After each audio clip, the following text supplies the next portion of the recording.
Hey guys, this is Sarah from Justin and Sarah's Alaskan Adventures, and we're here at Big Lake in the end of the first week of April, and we just want to give you a little show on the ice and explain a little bit more about how we transport and move stuff when it starts to get to the end of the season.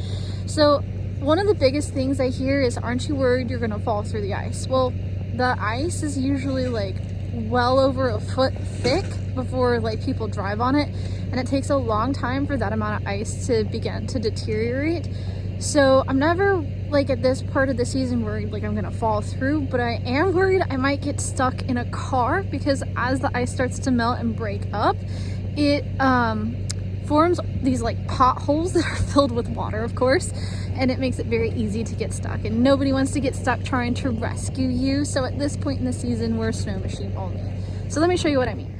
So here you can see her walking down the boat ramp, and it's just starting to separate from the shoreline here. And so it's when it separates entirely from the shoreline that the ice really starts to deteriorate.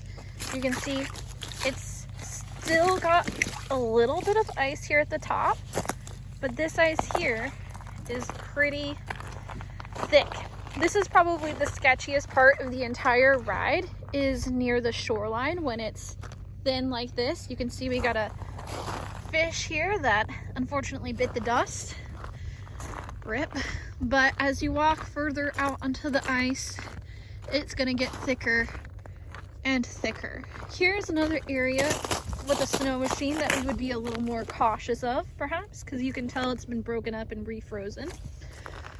But for the most part, once you get out here a little bit, you're gonna be good to go.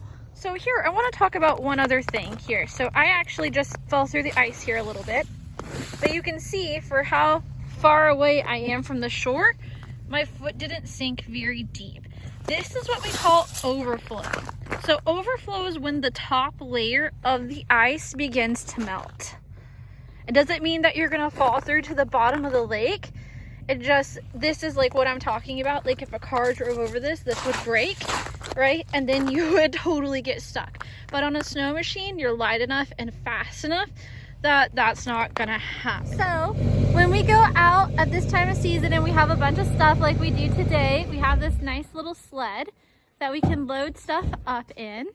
And today we have Tibbers and Tara with us. Tibbers is very excited. He loves to be outside. But we have this nice lightweight sled. Say hi, Justin. Hi, I'm Justin. To help haul all of our like groceries and gear out when we're gonna come back to the lake. And you can see we're using a pretty old sled. This is a Safari Transport. It's like what, from the 80s? It's a Ski-Doo Safari 377. Yeah. It's a 1994. Whoo! So the year I was born. But you know, this thing still rips real good. It gets you from A to B. We don't need it to go up mountains.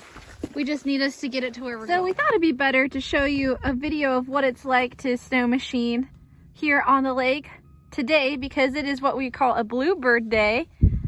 Perfectly clear blue skies that you can see for miles. So let's hop on and go for a spin.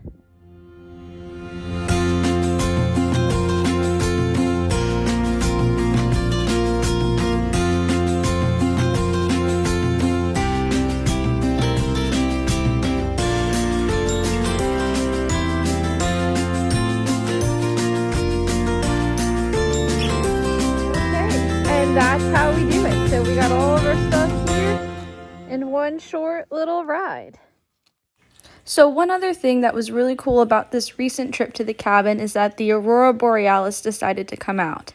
So the aurora is one of those things that can be very hard to predict, even with all of our scientific measurements. And it's something that can wane and grow over any period of time from 1 minute to several hours.